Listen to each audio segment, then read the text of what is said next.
ancient technology.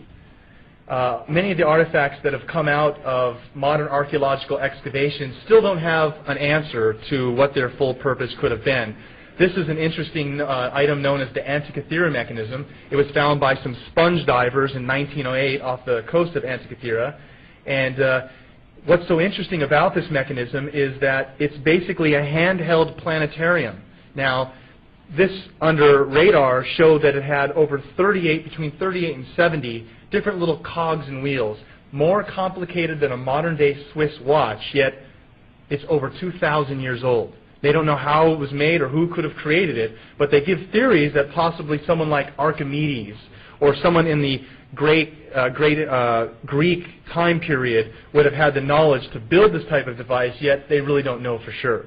But what's interesting about this is that it basically served two purposes. One, as an astronomical device where you could plot, well, the North Star is close to Venus, and if I chart my court in this direction, they could use this device to find out the positions of the planets. But it was also an astrological device, so that it would tell the person who held this box, well, if I was born today, 50 years ago, I can see that my sign is, aligned with Sun and Venus. And so back then, 2,000 years ago, in the high, Greek council, having astrological information to be able to tell people, your planet sign is this, and you interact with Mars, was esoteric information. So this device served that purpose, yet it was 2,000 years removed from, us trying to figure out who could have possibly built it. Here's a rendition of it would have looked like inside of its box. So another interesting area of information that I like to point out is Egypt. I'm going to kind of jump around from various parts of the information tonight in the workshop because there's just so many of these pieces that, when shown from their own aspect, will fit into the bigger picture. Some of the artifacts shown in Dendera in Egypt, we have tombs and recesses, dark crypts all over Egypt that have intricate hieroglyphs on all over the walls and the ceiling. And Egyptologists will say, well, if there's no evidence of flame, no carbon burning or soot on the ceiling, how are they lighting in these dark recesses to actually see, to carve these hieroglyphs or to paint them? The only other theory aside from a torch would be copper reflective mirrors. Now, copper can only reflect so far down these shafts, so an alternative theory is they had electricity. You can see what they're clearly holding up here, what looks like a light bulb, and it's actually plugged into some type of device. Now, modern archaeologists today say, well, this is an eggplant. They're holding up an eggplant symbolically. Okay. Well, to me, it looks like a very large, what could be attributed as a light bulb. Now, what I did was, in the same time period of the Egyptian culture, which is roughly 2500 BC, we've also found another interesting artifact, which has been known as the Baghdad Battery. And so I've come up with a theory that in the same time period of the Egyptian culture, in that same era, we have the Sumerian civilization. And in their own rise to technology, we've discovered over a dozen of what are called the Baghdad batteries, which is basically a 4,000-year-old battery. It's a copper jar with a clay jar with a copper lining, an iron rod down the center, and if you fill it with a weak acidic liquid like grape juice or vinegar, lemon juice, and you touch the copper and the iron, you get a positive charge. Now, Eric von Daniken actually made a relief of what's shown on the wall and had done a test where he created a light bulb and powered it just to scale as shown on the wall, and it actually functioned. It worked. Now, here's an actual picture of the Baghdad battery of what was found. I recently did an on-camera experiment for the Discovery Channel where I generated positive 4 full volts consistently using a replicated battery shown here in the far right corner. And if you figure 4 volts from one of these, you stack up 2 or 3 of these, you instantly get up to a 9-volt, 12-volt battery, which could power what we have today in our modern devices like flashlights. So you combine this with something like that, and maybe possibly an alternative view was that they actually were harnessing electricity. The other theory is that archaeologists today say, okay, maybe they had a battery, but the only thing that we would accept that they would be using this for would be electroplating, so that you could basically heat up silver, gold, and then spray it over jewelry and find precious elements, which they have a lot of evidence to show that that's what it was being used for this is an alternative view for what it could have been used for. And you can see here again just a little showing that you put these two positive negatives on the voltmeter and you would get a positive charge. So ancient engineering, unexplainable archaeology. This kind of goes again into the theory of an Atlantean culture. Maybe someone predating the oldest civilization of which we'll get deeply into here, the Sumerian culture.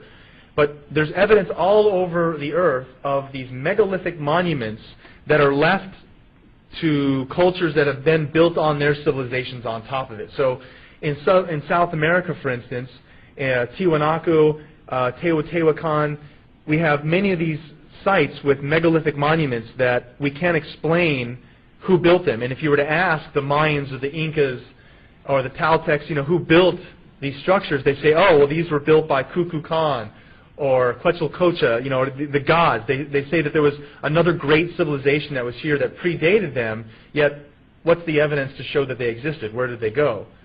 So what I point out is that we have these megalithic structures all over the earth that when looked at closely, there's no explanation for how they got there. Here are stones found in Pumapuku which basically fit together like Legos. They're built in such an intricate way, carved such a way so that they would fit together. You can see here also there was molten liquid metal poured to connect these devices. Amazing technology for a culture that's 4,000 years old. And you can see here, this larger one, there's symmetrical drilled holes, precision drilled holes throughout the stone. And there's no way to do this without modern technology of some type of a drill. Yet here it is and stands for all time of evidence to see. So there's stones all around the world, these megalithic stones.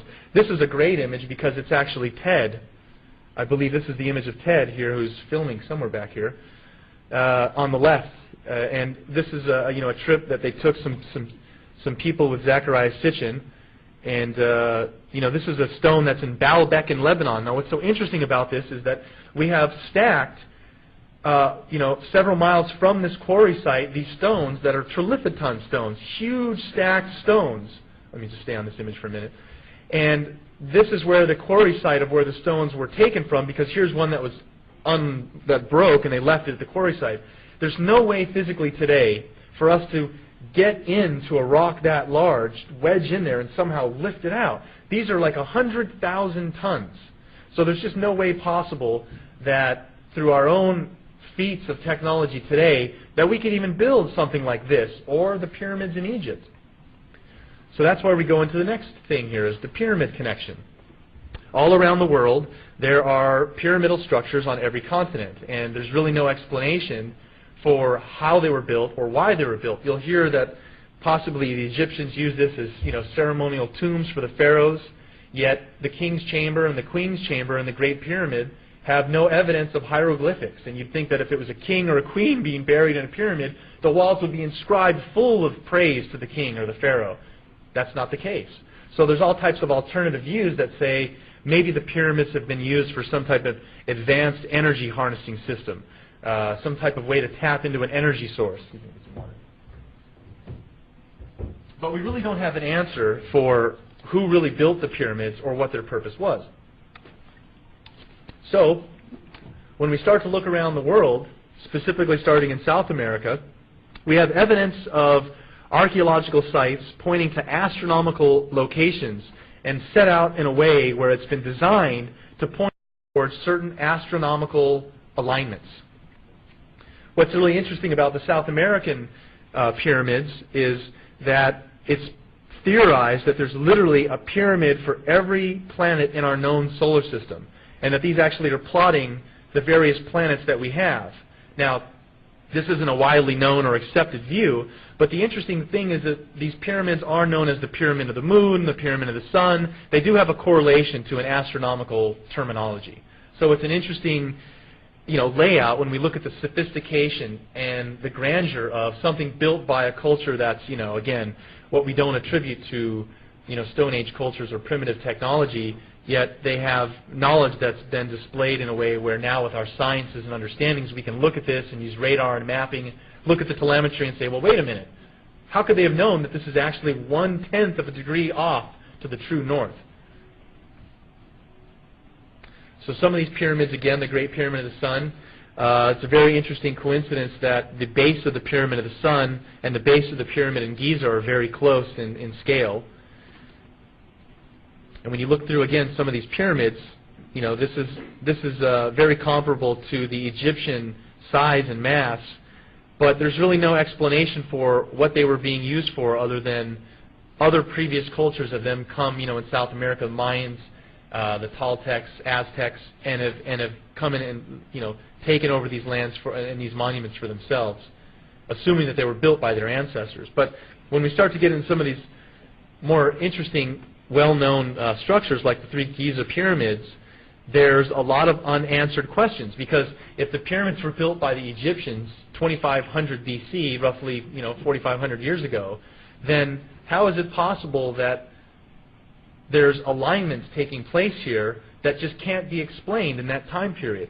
What we have here is satellite data that shows the three Giza pyramids, and then what we have is a constellation of Orion, the three stars of Orion, so that in the year 10,500 BC, using computer mapping software on your PC, Redshift, various programs, you can chart where the stars are going to be in the heavens forwards in time and also backwards in time, so that maybe in a week from now I can say, oh, look, Orion's going to be right above my house. Cool, I can go out and see it. You can also roll the clock back in time. And it turns out in 10,500 BC, the pyramids form a terrestrial map of Orion. They are exactly lined up with the pyramid offset, just like Orion, perfectly matching in 10,500 BC, mimicking what it sees in the sky. Also, the Sphinx at that exact date is looking east at the constellation of Leo, which is basically in the formation of a lion. So in 10,500 BC, we have a terrestrial alignment with the structures in Giza to constellations in the sky. Now, what's the purpose of that? Other than to say, well, it's very possible then, based upon also geological evidence, that the pyramid and the Sphinx are way older than 4,500 BC. As it is, you know, with the Egyptian culture having to carry these stones at their weight, 20 stones a day, 24 hours a day, there's just no way in the 20-year time period of the dynasty that the pyramid could have been completed. But it's interesting to also note that the Sphinx has very significant weathering on the sides and walls of the Sphinx enclosure, where it's been heavily inundated with rain. Now, there's no evidence for rain on the Giza Plateau for maybe 10,000 years. So it starts to line up a different picture for, we look at all these structures all over the earth that have megalithic precisions to astronomical alignments, where all the cultures previously coming in, you know, contact with this say, oh, well, our ancestors built this, and it's a, you know, power of their revered knowledge. But basically all they can do is point to the gods that taught them this information. So one of the things that I'm going to start to lead and show you is that if you're an ancient person living in a clay hut and using stone tools, and all of a sudden you see a firmament in the sky, or Ezekiel, a wheel within wheels, and some type of craft is ascending, and a being steps out and says, hello. They didn't understand. And they said, you know, you're a god. How can this be? Now, these same reports happening today, we call them alien abduction. And there's just a much higher level of involvement on, you know, society's acceptance of this idea. But as you'll see, you know, it's not such a far-fetched idea when we start to look at all these artifacts and evidence that points to the fact that ancient man was witnessing and had knowledge that they couldn't have just learned on their own.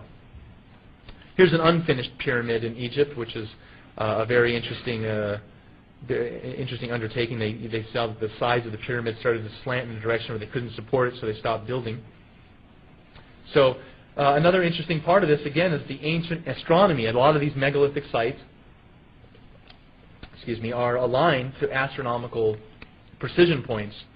So when we look at some of these cultures, the Egyptians and the Sumerians, and dive into this knowledge, the 12 houses of the zodiac, where does this information come from, and what does it actually mean? What was it being used for? What's the significance of this? One thing I would state is the Sumerians, as you know, we'll talk about here, being the first civilized culture to show up, were the ones who actually were the first ones to denote 12 parts of the heavens and divide them into zodiacs. And the way this works is very simple.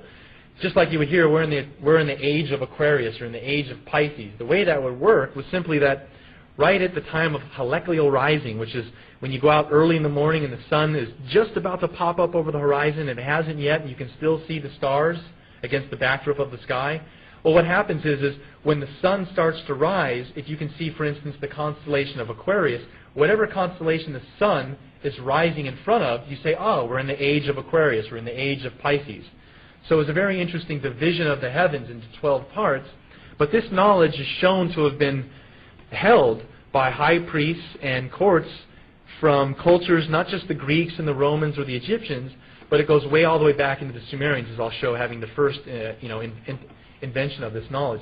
But some of these cultures show knowledge of astronomy that it boggles, and it really is hard to put into perspective.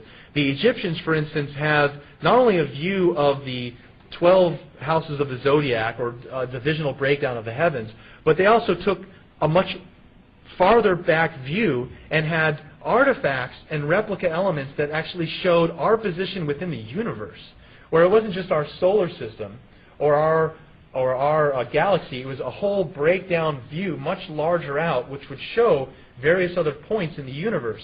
And these were inscribed on tablets and stones, where archaeologists have now broken down and visually found representations of the zodiac signs, but in a much more narrowed down view, where the view is in a much more expanded view of what they're explaining, and they've only identified the symbols that we know of in our zodiac, but it's a much more larger view that encompasses an astronomical layout that boggles modern archaeologists, and they really aren't able to accept a lot of the things that are presented, which we'll get into.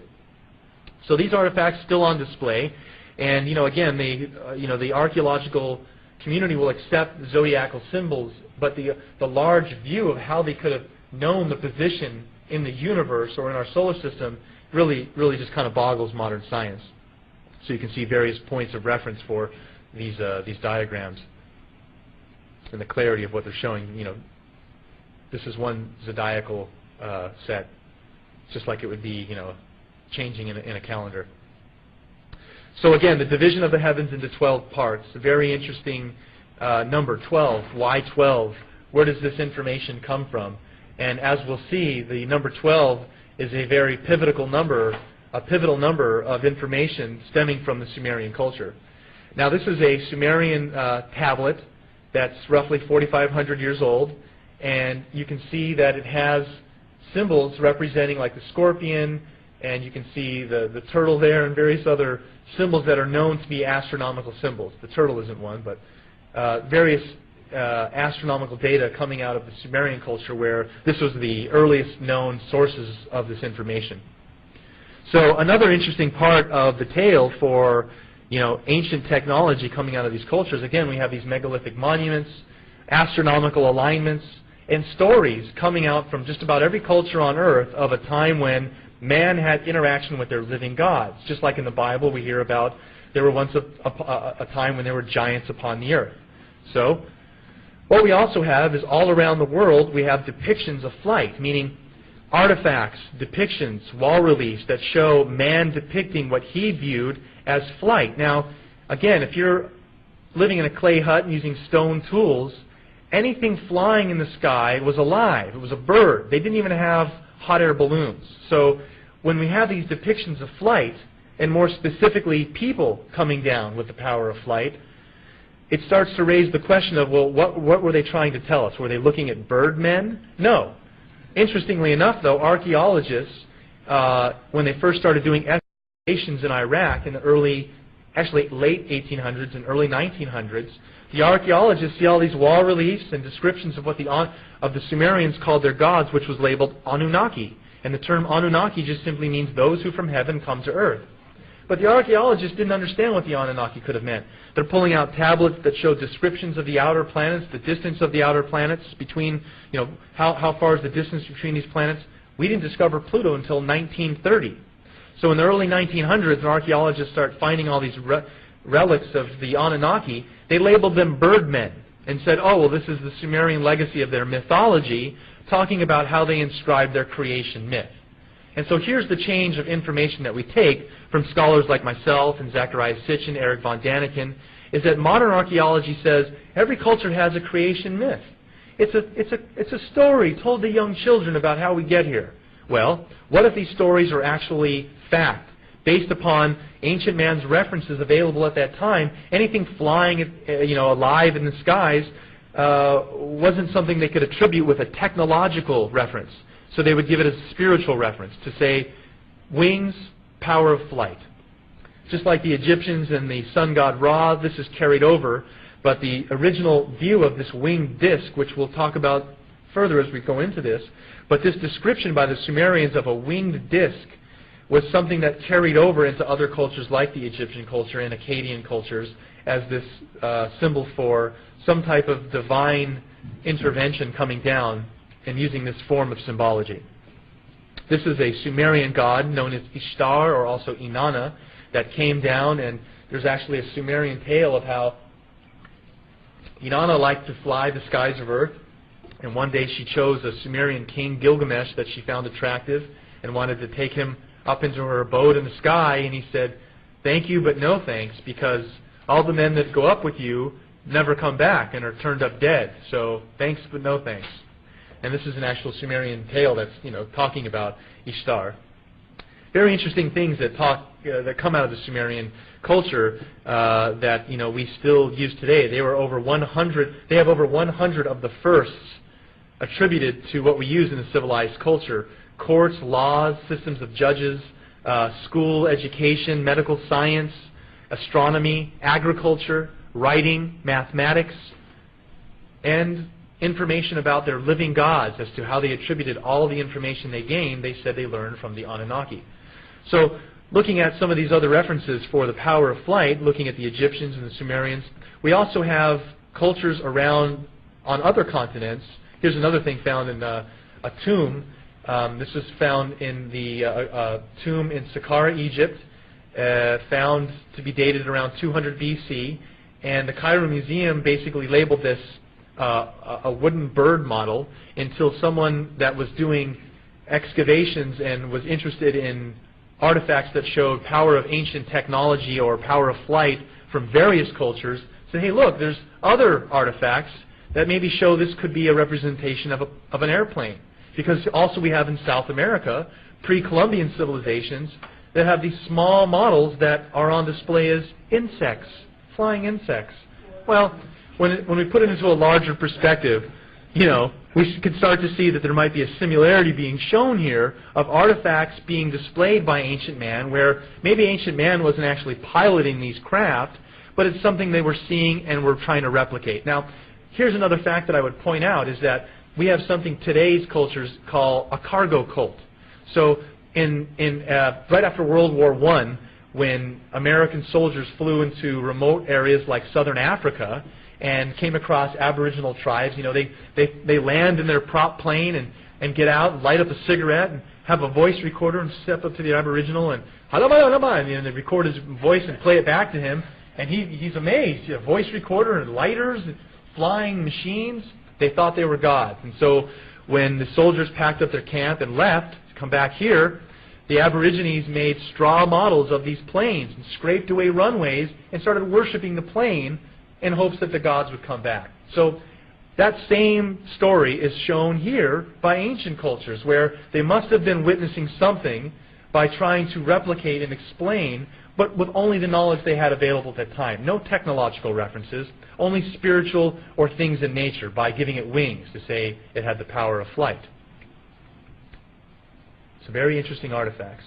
Here's another one found by Zacharias Sitchin, held in a Turkish museum, and it was not on display. The curator was convinced by Zacharias Sitchin to put it on display and label it, the headless. Actually, I'm not sure. I think it's just an unknown description. But Sitchin, in his book, labels this the headless spaceman, and you can see it has very rocket-like characteristics, very similar to the space shuttle. But in here, where we see the thrusters in the back, it looks like there could be a gentleman seated, only he's missing a head. So they call it, the headless spaceman. But very interesting artifact that just appears where's the reference point? Well, we're starting to see a perspective here.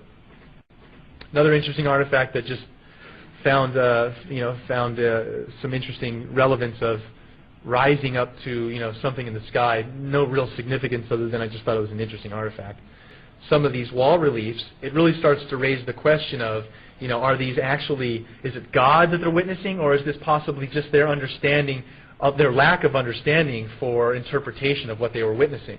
Here's another interesting painting of the Madonna, and by, I believe it's St. Giovanni, and you can see here, very interesting religious painting, but as a backdrop to the painting, watch this. Look over her left shoulder. You see a gentleman with a dog shielding his eye and looking up in the sky at something. What could that be? Well, it looks very much to be some type of glowing or gaseous emitting craft that has enough attention so that the dog and the gentleman are looking up. And the artist made such a point to put that type of detail into the picture.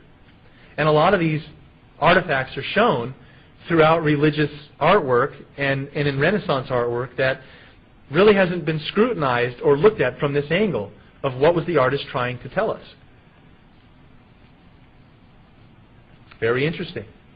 And so this is nothing new. There are stories all throughout Renaissance artwork that to say that there were glowing shields in the sky that attacked us. And so these depictions put into a different context start to raise the question of, the same things that we report today as UFOs or unknown lights in the sky. We have a little bit more of a broader understanding of our views in technology to give a review of what we see. So when we go all the way back to the Sumerian culture, which is kind of the pinnacle point of what I focused on in my research, we start to see that even though the Sumerian culture is on record as being the first culture or civilization we have record of, there's texts that go way 10,000 years back in ancient India, and stories of Vimana and crafts that circled our Earth and let down smaller crafts, and stories of the gods, how they fought in our atmosphere around the Earth. But the only great civilization that we have as a complete civilized culture rests on the shoulders of the Sumerian culture, meaning they've left us artifacts, sites, the city of Ur, texts, a complete package to put into perspective what was going on in their time frame. So it's a very interesting tale because, as one of the famous authors, Zacharias Sitchin, taught us, modern archaeologists will squabble over one phrase, over one word, Elohim, Anunnaki, and they didn't put it into a larger perspective of what the overall tale is being told here of our history.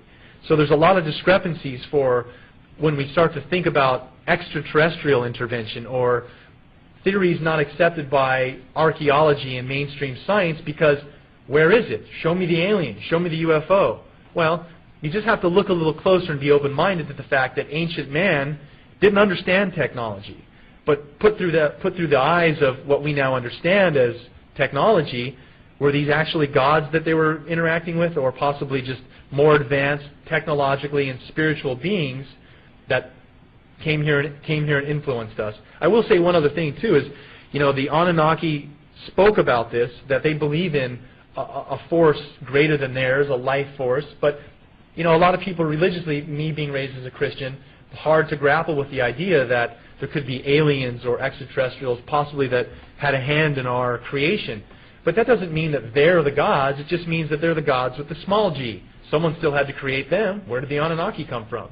So it just goes higher and higher up the chain of more unanswered questions. But we can clearly see that some of these stories told by the ancient cultures really do have a reverence of importance when put into the realm of these are events that actually took place.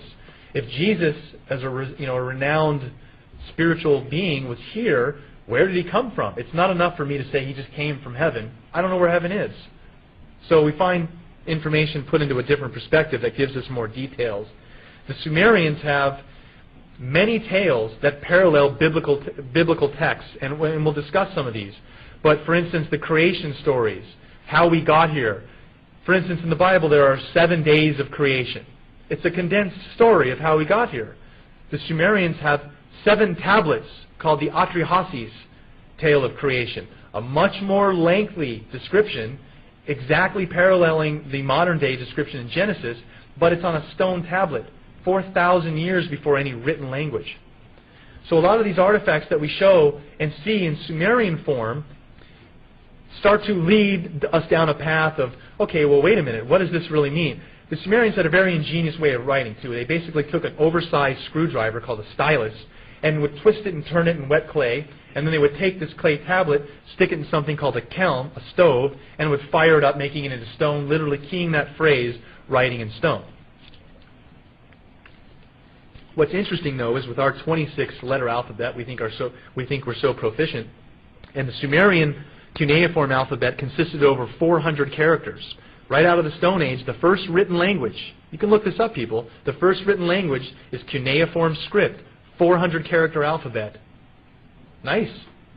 So we start to look at some of the things that they wrote. They would sometimes also write on semi-precious stones.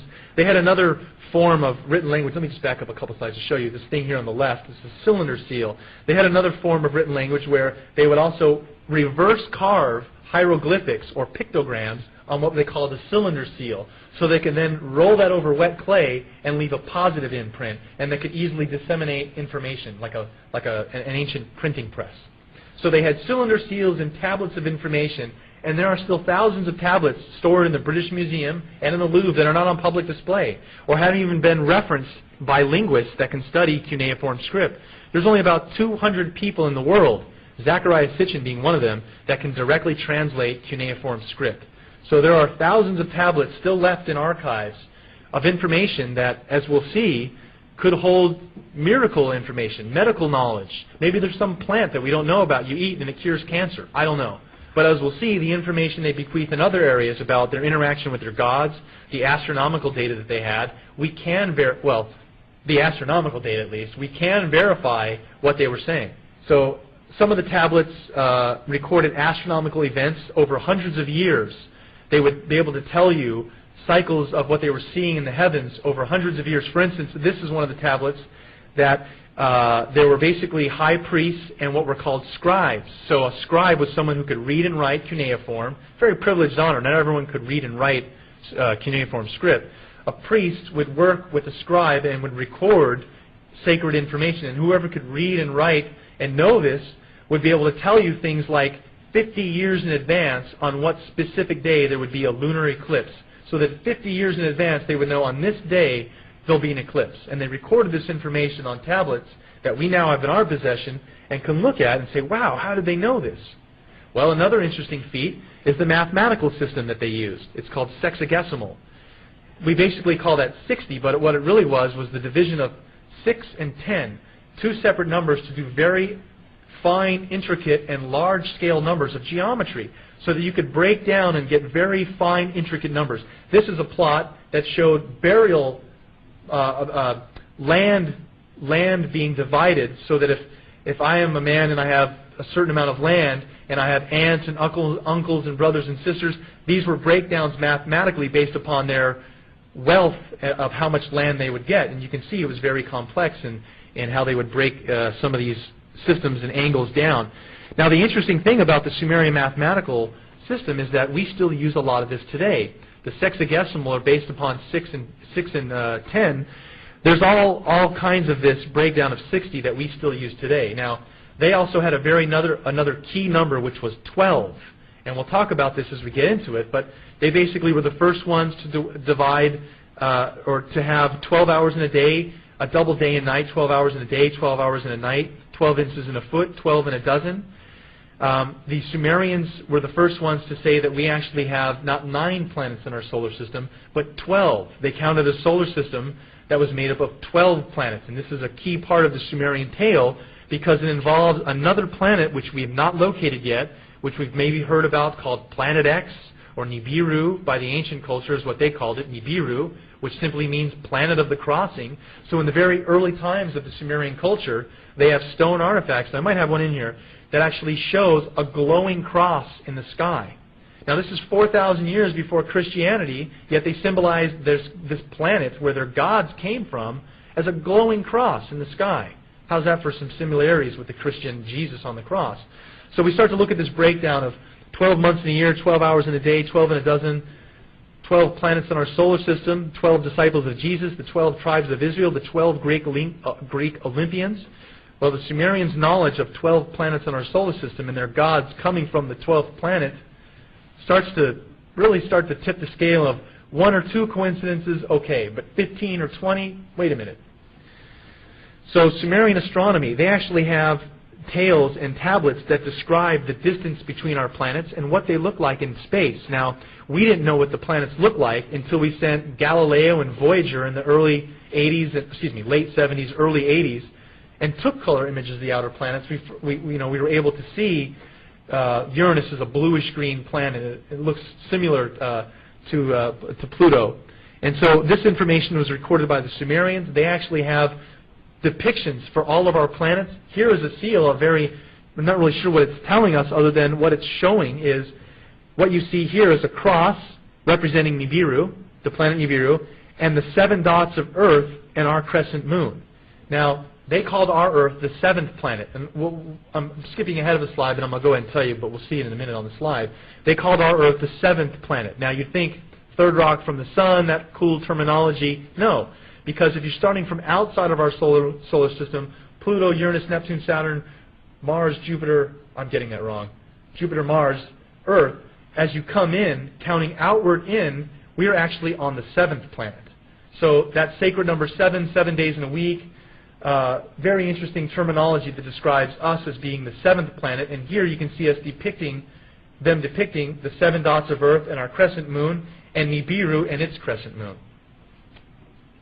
So this kind of leads into an overall topic of what's known as the ancient astronaut theory, that basically all cultures around the world talk about a time when gods visited ancient man.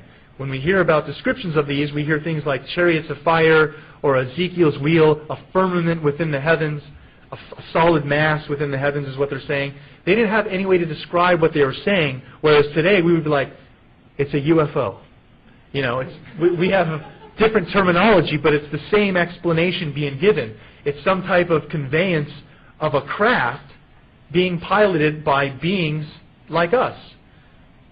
So we start to look at these tales of angels in the Bible and see a similarity of the descriptions of the Anunnaki by the Sumerians, but in a much earlier context because, well, the chicken and the egg syndrome here is clear. The Sumerians are stone tablets, and the Christian and the Old Testament are tales that have been compiled over time, but here we have the source tales coming from the Sumerian culture.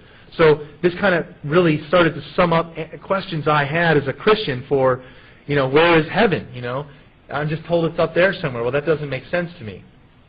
So a lot of the information that came from the Sumerian culture gets to be very specific and parallels a lot of the modern biblical tales for where we come from.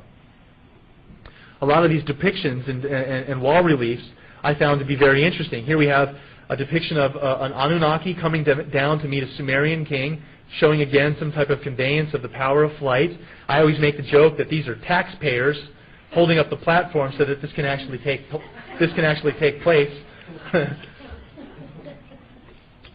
Good old taxpayers. But this is a common theme where the power of flight or some type of conveyance of flight is being shown throughout these Middle Eastern cultures, and specifically stemming from Sumer. Now this filters into Akkadian and other cultures of this winged disc of the symbol you see here in the bottom, but it comes from the Sumerian culture of the Anunnaki. And these wall reliefs are found all over Iraq and all over Iran. This is in Persepolis. I hope that one day, I'm such a big advocate of this information, that I would like to be able to, in my lifetime, travel to Iraq and stand on the solid ground and see these and touch this for myself. This is amazing information that, our own heritage of where we come from has now ramifications for being destroyed by, the current war that's been taking place. And there's been a lot of anomalous information surrounding our interest into these ancient cultures. And, there were stories about Saddam being very interested in, building monuments to worship the Anunnaki like a theme park. And he wanted to collect. The artifacts found in southern Iraq were basically taken by the British Museum, and they have them on display. And the representatives of the Iraqi Republic had contacted the British Museum and said, hey, look, we don't want all these reliefs of copies. We want the originals back, So there was a lot of stories that actually Saddam Hussein had come across alien technology just like we have. And this is a whole other wide range of topics that we could discuss, but I'm a firm believer in the field of ufology, and evidence shows that the U.S. has been involved in this for a very long time, extraterrestrial advanced technology. So if Saddam got his hands on some of this, it seems very possible that we'd want to get in there and take it out of his hands before he would be able to use it in any type of threat. So throughout the history of Sumerian times, there's these inscriptions and wall reliefs of them depicting, again, you see the taxpayers holding up the king, this interaction taking place of the gods coming down and interacting with the Sumerian kings. Now, another thing I'd point out is a lot of the things we hear in like Christianity of don't worship false idols and how could there be multiple gods. Some of the tales explain to us as the Sumerians go that the Anunnaki, when they came here, again, being living beings, created us in their image and after their likeness. So they took the Neanderthal man that was living here naturally, the hominoid, and combined their genes with this hominoid to make us in their image and after their likeness, to be their slaves, if you will, to be their workers.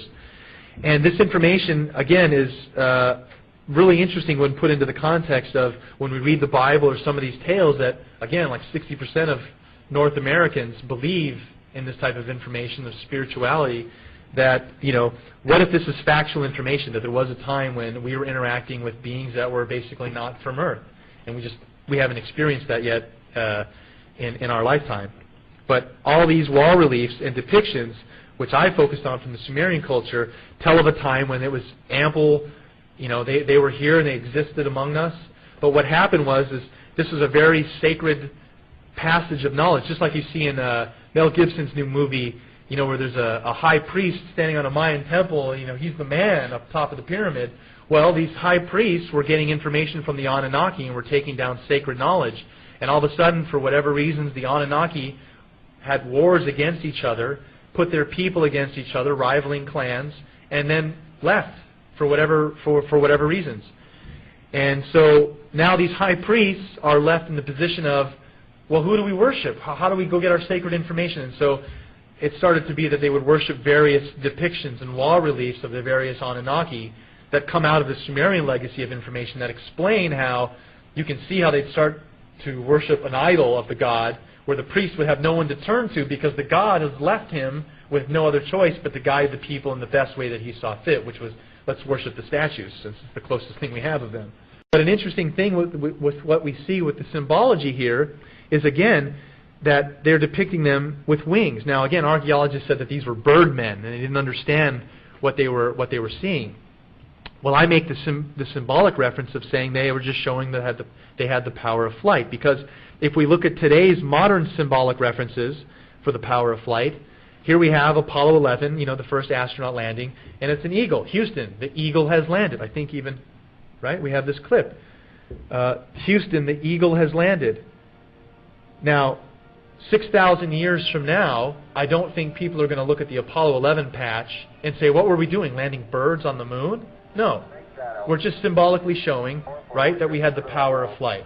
And it's the same thing that the Sumerians were saying for...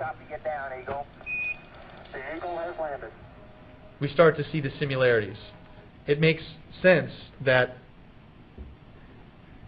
what they were depicting wasn't that they actually had wings, it was to say that they had the power of flight. They didn't have any references for spacecraft or airplanes. The only thing flying again in the sky was something alive, a bird. So, the only reference point again is to say that all of these references for the power of flight from ancient cultures around the world, when put into the context of maybe they were witnessing something in the skies that they only had to reference in the knowledge base that they had, which was very simple terms. So now we jump into a term from the Sumerian information of if there was a great flood, what could have caused it, and what information do we have to support this type of a theory of a great deluge? Well, first of all, we have artifacts that show reference points or maps being drawn that there's really no explanation for the topography to have been mapped so accurately by ancient man. This is on a gazelle skin held by a Turkish admiral found in 1513, or thought to have been created roughly from earlier Mesopotamian sources, but it was originated in 1513 on this gazelle skin, and it shows parts of the continents North and South America still connected. And we have other maps that show this same type of topography of Antarctica, right, where it's basically covered in ice over a mile thick, and you can't see the actual landmass underneath the ice unless you're using ground penetrating radar, which we have today, to see, oh, this is the actual land continent versus the ice. Here it is on maps shown that there's no way they could have known the actual topography other than this was handed down to them by sources that say it came from Mesopotamian sources. Mesopotamia, Babylon, Sumer was the first civilization.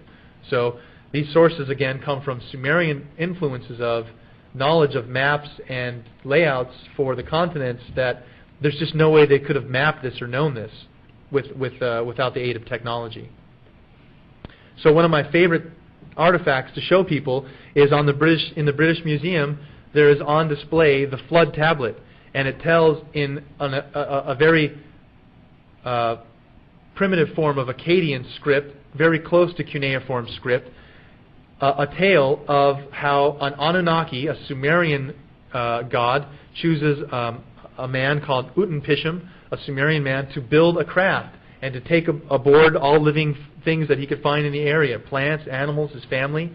But it's a tale that's echoed out in a stone version where, you know, when the curator, it was actually an assistant curator to the British Museum, his name was George Smith, and when he found this tablet while doing an excavation in, I think it was early 1900s, he started to read and decipher this and threw his hands up in amazement and couldn't believe that here he has in stone an actual tale of the Noah's Ark.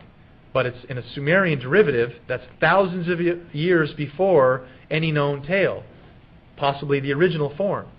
So what's interesting about a lot of these Sumerian tablets, as we see here, this one, is there's actual physical evidence to show they have echoed biblical tales, just like the Genesis 7 days of creation. There are 7 tablets of creation that tell a much longer tale of how the Anunnaki came here 300,000 years ago, originally to mine gold in southern Africa. As the tale goes in the Sumerian text of how this was written, the Anunnaki came here to find precious gold and minerals to repair Nibiru's atmosphere. On the Anunnaki's own rise to a technological civilization on Nibiru led them to have atmospheric issues, holes in the ozone as it's described, where they would use gold to grind it up into a powder and patch their atmosphere by shooting this up into the atmosphere. Nibiru is known to be a very luminous, glowing planet. Many people have asked me over the years, how could life survive on Nibiru if it goes so far out into the solar system? Well, one of the theories is just like you are what you eat, or you're a product of your environment. If you're living on a gaseous, glowing planet, we do see natural luminescence here in fireflies and various other living creatures, where if the Anunnaki did live on a glowing planet, all these depictions we see of angels with this halo around them, the Anunnaki actually had a glow about them, that if one was to be standing in front of you, you would be like, he's got kind of a glow to him. So that tale, again, carried over of similarities of the depictions of the Anunnaki to our, what we would call angels, starts to take a physical reality when we find artifacts like this. Here's another interesting thing. There was once upon a time when there were giants upon the earth. So we have many depictions of Sumerians worshiping Anunnaki, and they are depicted as a much larger form. Now, I don't really think, because I haven't seen skeletons found or any evidence to point out that the Anunnaki were physically larger beings. I just think they were revered as, you know, very great beings and were depicted as, you know, larger so that they would be more prominent. But it's a very interesting tale, again, when we hear these similarities and then we see them in physical form from a culture that predates any of the tales found in the Old or New Testament. So one of the pinnacle points of the Sumerian tale is where the Anunnaki come from. They don't say, oh, they come from heaven. They say very specifically that the Anunnaki came from the 12th planet, Nibiru. And we would know that today as Planet X. Now, the reason why there's been controversy over the last few years is a lot of people have started to come into the idea of saying, wow, we see evidence for global changes, weather patterns changing, getting more catastrophic. We do support the idea that there was a great flood. What could have caused that great flood? Well, the Sumerians give us a very accurate tale of how this planet, Nibiru, is part of our creation of the solar system and planet Earth. And they have a very drawn-out text that explains how Nibiru, this ancient planet, billions of years ago, and now they describe it in the early times of when the planets hadn't finished becoming solid mass, probably hadn't finished coalescing, this intruder planet comes in, Nibiru, and gets sucked in by the gravitational pull of our outer planets and collides with our primitive Earth. Now we're talking 4 billion years ago, people, a long time ago. But they're saying that basically the Nibiru collided, or the moons of Nibiru collided with our primitive Earth, which was then called Tiamat, and pushed it into a new orbit, and in doing that collision, cracked it off, making the asteroid belt, moving us into a new orbit, and forever changing the makeup of the solar system. Now, the reason why this information is so interesting is, as I'll show you from the ancient sources, there's a lot of evidence to support not only the Anunnaki, but where they came from. Here's a cylinder seal rendition on a stone tablet that's roughly 45, almost 6,000 years old. And what's interesting about this is it's just basically the Sumerian God granting the Sumerians the plow, agriculture. But as a backdrop, you see a complete depiction of our solar system with the sun in the center and all the planets that we know of. Now, why this is so amazing is that through the times of Copernicus and Galileo, we thought we were the Earth was the center of the solar system. We didn't have any idea that we orbited the sun. Yet, a complete, accurate rendition 6,000 years ago on a Sumerian tablet. And they have a lot of information that not only supports what they say for a 12th planet, but as I described earlier, calling us the 7th planet and counting outward in, there's a lot of information that we can now confirm with our science between the distance of the planets, what they look like in space, all described by the Sumerians 6,000 years ago. Now again, when archaeologists were pulling these tablets out of ancient Iraq, in the early 1900s, we didn't discover Pluto until 1930. So talk of a 12th planet and the outer planets and birdmen, all of this information went into a big pile called the myth pile and has basically been untouched by modern archaeologists until over the last 30 or 40 years when people have started to have alternative theories to say, well, what if this isn't mythology? What if these stories are things that have actually taken place? So an artistic rendition, again, just showing the Sumerian makeup of how they counted 12 planets, the 9 planets that we know of, plus our sun, our moon, and an additional planet, Nibiru, making the 12th planet. So they have a very interesting tale, as I was describing, of how this planet, they called it an intruder planet, came in and whacked our primitive Earth and forever changed the aspects of our solar system. Uranus is tilted on its side. Pluto and Neptune, they possibly think were dislodged moons of Saturn, yet they don't know how this could be. How did they get into their current orbit? Well, a lot of this information is described by, or is put into play with an answer by including an unknown foreign body that came through and has disrupted our solar system. This again is the Sumerian information of how it got pulled in by the outer planets, had this collision with our primitive Earth, and then put us into a new orbit. Now, why this is so amazing is the asteroid belt is not enough to make up a planet. There's no real theory as to what caused or what is the asteroid belt, other than in the religious text, for instance, we have stories that, like in English, it's called the hammered out bracelet. And the Sumerians very specifically in their texts explain how all of this came into be with this additional planet, Nibiru, coming through the solar system. And when it did that, after, whacking us, 4.5 billion years ago, it thrust us into a new orbit so that it comes around once every 3,600 years through our inner solar system. So Nibiru, I think I have a slide here showing that. No, I guess I don't. Sorry. Well, Nibiru's orbit goes around the sun in a very elliptical orbit. We go around the sun once. A solar year for us is 365 days. One loop around the sun. One orbit for Nibiru is 3,600 of our years. Now, they called this a shar. They were the first ones to give 360 degrees of the circle, and they said Nibiru has a 3,600-year orbit, which they called a shar, a completed circle. Another interesting thing that I point out to people is that if the Anunnaki do exist and they live on Nibiru, a solar year for them is 3,600 of our years. One loop around the sun is a year. On Earth, it's 365 days. So, I hypothetically throw out there that if Jesus was an Anunnaki and he came here and he was 21 and said, "Hello, my people, I am here. Here's some laws and things you should live by to keep your body safe and have a good mind, and I will return." However means that he left. 3,600 years go by because he goes back on Nibiru, and it's just been a year for him. He goes around the sun once. He comes back a year later. It's been 3,600 years on Earth, but Jesus has only turned 1 year older.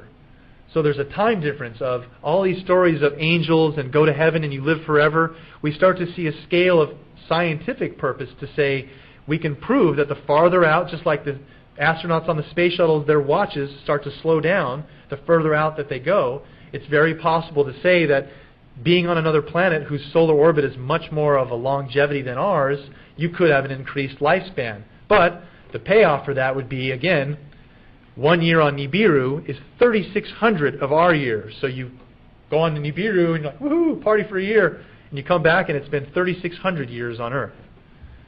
So very interesting information that they describe of how Nibiru initially interacted with our solar system, whacked our planet, creating half a planet, as you saw there, which leads to another tale of what we would call Pangea, because it's known through science that at one point all the continents were connected, kind of like the skin of an apple is just kind of peeled off, but at one point the continents were all one landmass and have kind of moved to where they all are. Well, if it was just one landmass, what's the other side? Where's the missing chunk?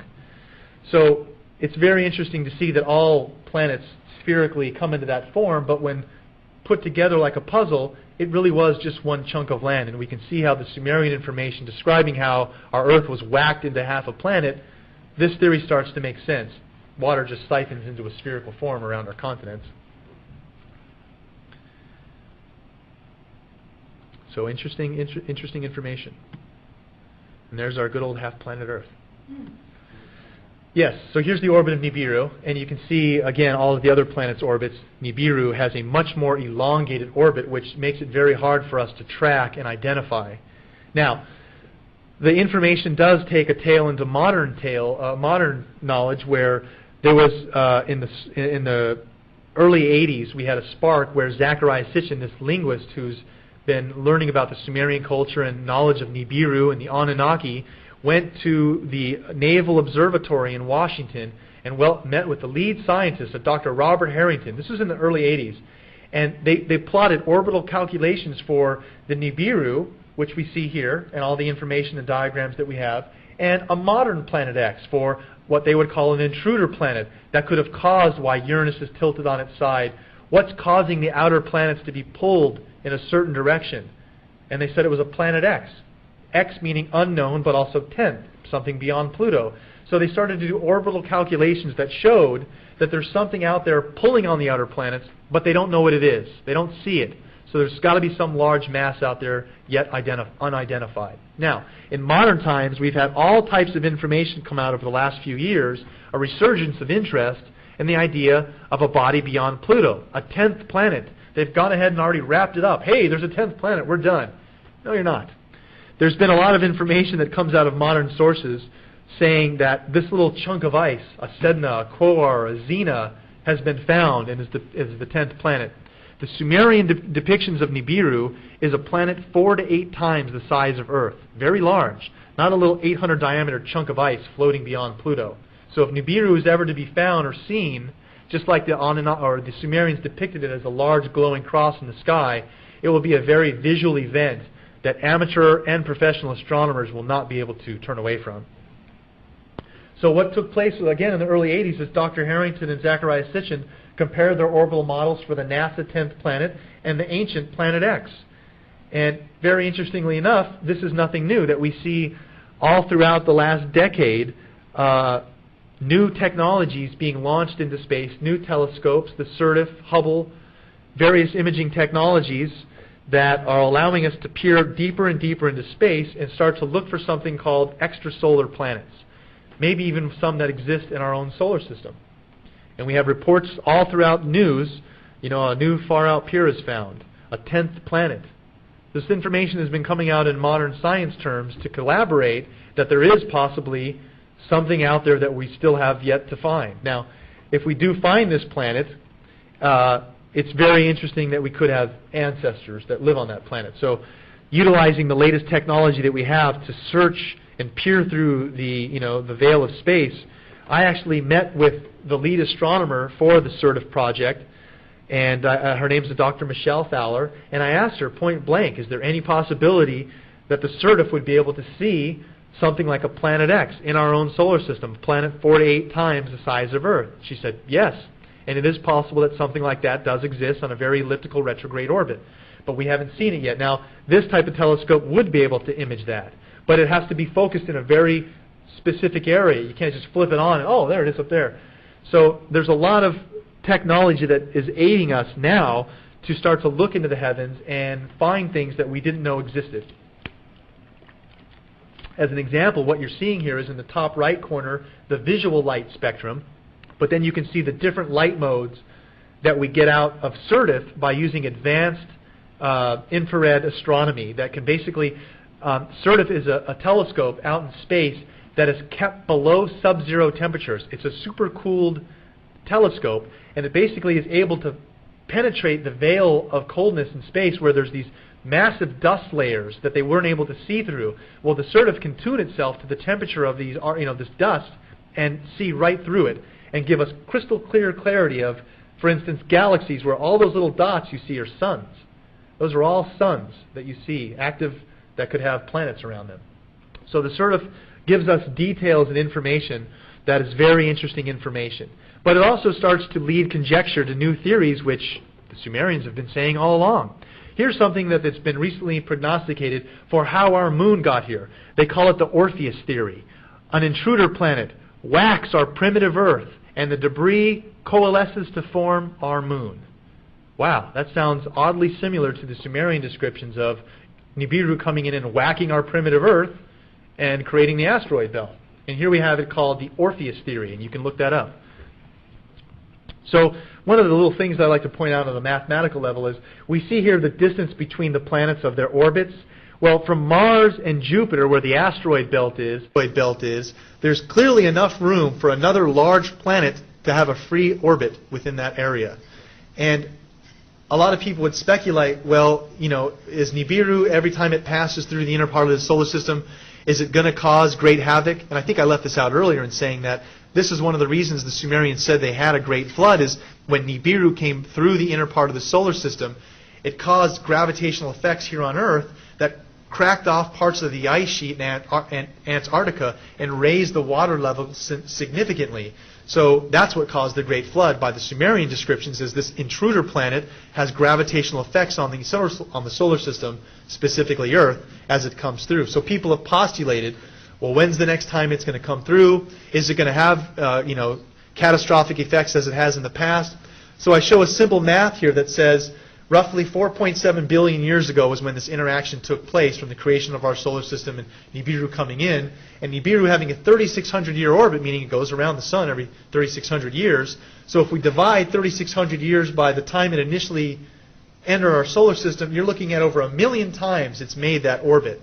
So I postulate that not every time Nibiru comes into the inner part of the solar system, where we are in relation to the sun might not always get some catastrophic effect, but it might.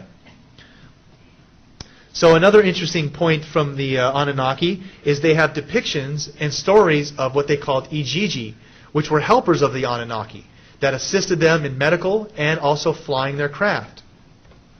Well, the Igigi have very similar characteristics to what we call modern-day gray aliens or extraterrestrials. And they left us small figurines and depictions of what these Igigi look like. And you can see that they have very similar characteristics to what we would call the modern-day gray alien. Large, bulbous heads, eyes, very similar to what we know as the grays. And so I've left the theory and postulated the idea that modern-day abductions, in fact, do take place.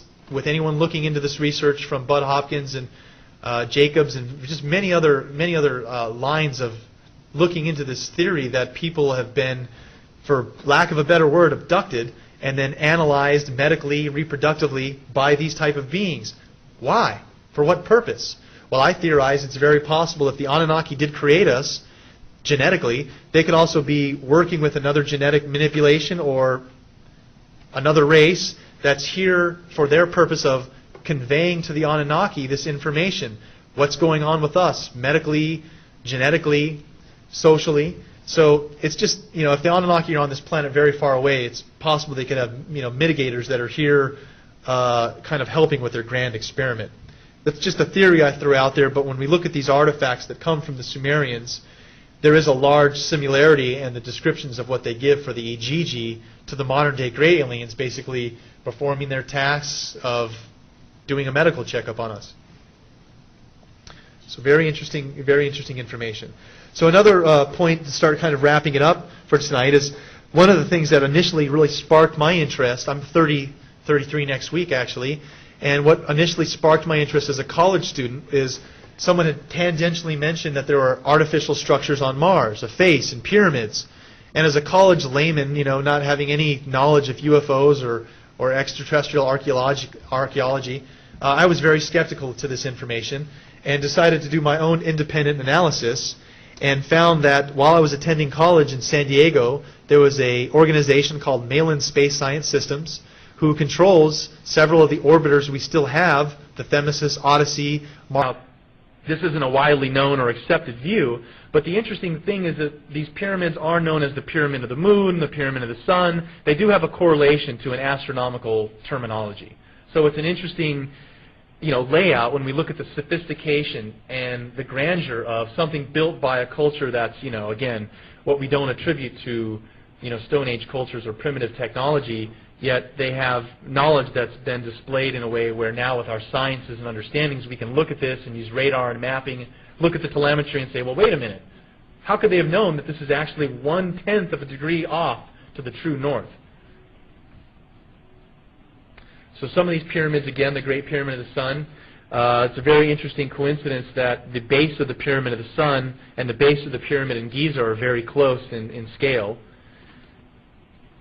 And when you look through, again, some of these pyramids, this is very comparable to the Egyptian size and mass, but there's really no explanation for what they were being used for other than other previous cultures of them come, in South America, the Mayans, the Toltecs, Aztecs, and have come in and taken over these lands and these monuments for themselves, assuming that they were built by their ancestors. But when we start to get into some of these more interesting, well-known structures like the 3 Giza pyramids, there's a lot of unanswered questions, because if the pyramids were built by the Egyptians 2500 BC, roughly 4,500 years ago, then how is it possible that there's alignments taking place here that just can't be explained in that time period?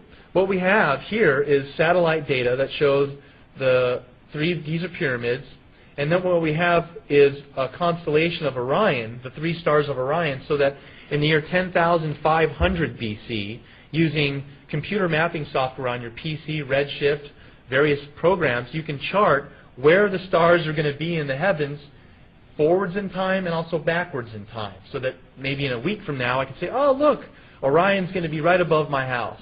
Cool, I can go out and see it.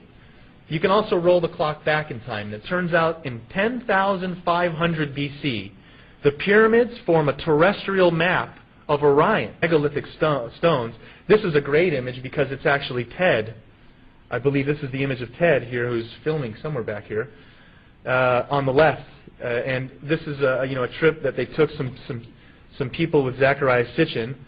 And this is a stone that's in Baalbek in Lebanon. Now, what's so interesting about this is that we have stacked, several miles from this quarry site, these stones that are trilithiton stones, huge stacked stones. Let me just stay on this image for a minute. And this is where the quarry site of where the stones were taken from, because here's one that was that broke and they left it at the quarry site. There's no way physically today for us to get into a rock that large, wedge in there, and somehow lift it out. These are like 100,000 tons. So there's just no way possible that through our own feats of technology today that we could even build something like this or the pyramids in Egypt. So that's why we go into the next thing here, is the pyramid connection. All around the world, there are pyramidal structures on every continent, and there's really no explanation for how they were built or why they were built. You'll hear that possibly the Egyptians used this as ceremonial tombs for the pharaohs. Yet the king's chamber and the queen's chamber and the Great Pyramid have no evidence of hieroglyphics. And you'd think that if it was a king or a queen being buried in a pyramid, the walls would be inscribed full of praise to the king or the pharaoh. That's not the case. So there's all types of alternative views that say maybe the pyramids have been used for some type of advanced energy harnessing system, some type of way to tap into an energy source. But we really don't have an answer for who really built the pyramids or what their purpose was. So, when we start to look around the world, specifically starting in South America, we have evidence of archaeological sites pointing to astronomical locations and set out in a way where it's been designed to point towards certain astronomical alignments. What's really interesting about the South American pyramids is that it's theorized that there's literally a pyramid for every planet in our known solar system, and that these actually are plotting the various planets that we have. Now, in Egypt, we have tombs and recesses, dark crypts all over Egypt that have intricate hieroglyphs on all over the walls and the ceiling. And Egyptologists will say, "Oh well, if there's no evidence of flame, no carbon burning or soot on the ceiling, how are they lighting? How are they lighting in these dark recesses to actually see, to carve these hieroglyphs or to paint them?" The only other theory aside from a torch would be copper reflective mirrors. Now, copper can only reflect so far down these shafts, so an alternative theory is they had electricity. You can see what they're clearly holding up here, what looks like a light bulb, and it's actually plugged into some type of device. Now, modern archaeologists today say, "Oh, well, this is an eggplant." They're holding up an eggplant symbolically. Okay. Well, to me, it looks like a very large, what could be attributed as a light bulb. Now, what I did was, in the same time period of the Egyptian culture, which is roughly 2500 BC, we've also found another interesting artifact, which has been known as the Baghdad Battery. And so I've come up with a theory that in the same time period of the Egyptian culture, in that same era, we have the Sumerian civilization. And in their own rise to technology, we've discovered over a dozen of what are called the Baghdad batteries, which is basically a 4,000-year-old battery. It's a copper jar with a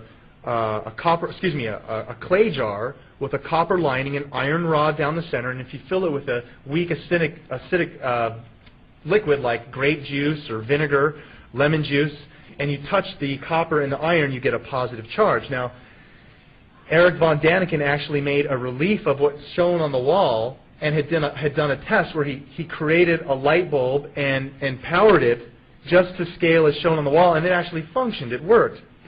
Now, here's an actual picture of the Baghdad battery of what was found. I recently did an on-camera experiment for the Discovery Channel where I generated positive 4 full volts consistently using a replicated battery shown here in the far right corner.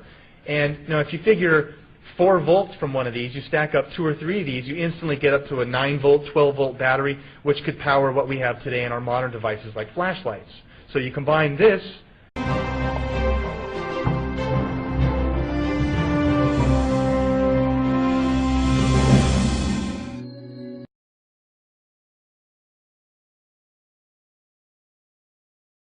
technology.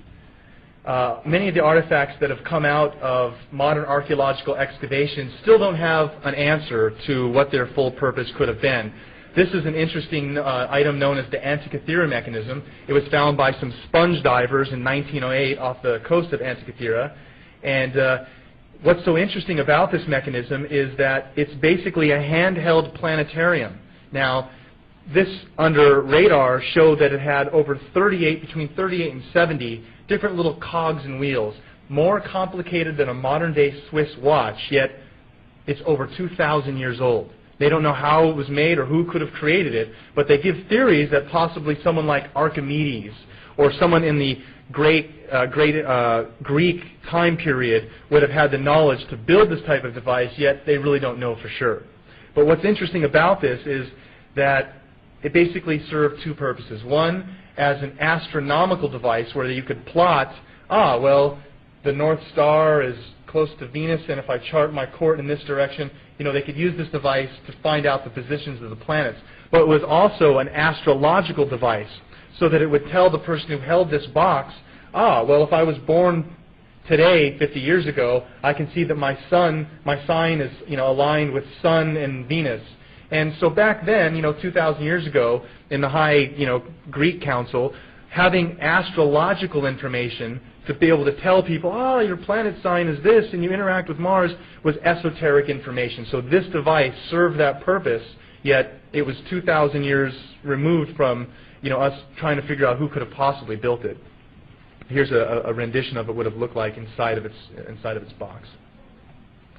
So another interesting area of information that I like to point out is Egypt. I'm going to kind of jump around from various parts of the information tonight in the workshop because there's just so many of these pieces that, when shown from their own aspect, will fit into the bigger picture. Some of the artifacts shown in Dendera with something like that, and maybe possibly an alternative view was that they actually were harnessing electricity. The other theory is that archaeologists today say, okay, maybe they had a battery, but the only thing that we would accept that they would be using this for would be electroplating, so that you could basically heat up silver, gold, and then spray it over jewelry and find precious elements, which they have a lot of evidence to show that that's what it was being used for. This is an alternative view for what it could have been used for. And you can see here again just a little showing that you put these two positive negatives on the voltmeter and you would get a positive charge. So ancient engineering, unexplainable archaeology. This kind of goes again into the theory of an Atlantean culture, maybe someone predating the oldest civilization of which we'll get deeply into here, the Sumerian culture. But there's evidence all over the earth of these megalithic monuments that are left to cultures that have then built on their civilizations on top of it. So in South America, for instance, Tiwanaku, Teotihuacan, we have many of these sites with megalithic monuments that we can't explain who built them. And if you were to ask the Mayans or the Incas or the Toltecs, who built these structures, they say, these were built by Kukulkan or Quetzalcoatl, the gods. They say that there was another great civilization that was here that predated them, yet what's the evidence to show that they existed? Where did they go? So what I point out is that we have these megalithic structures all over the earth that when looked at closely, there's no explanation for how they got there.